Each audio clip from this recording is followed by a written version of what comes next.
there, it's Ashley from WTI, and what I have here is Burt's Bees Watermelon Lip Balm.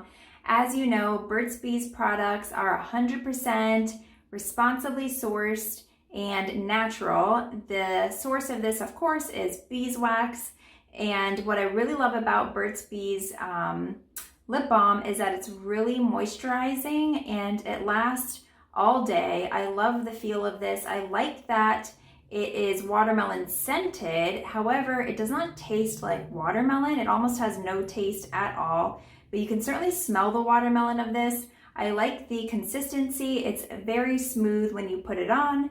And most importantly, I really like that something I'm putting on my lips is 100% natural. So if you're looking for a gift or something for yourself, and you need a good lip balm, I highly recommend this one from Burt's Bees, but that's just my point of view.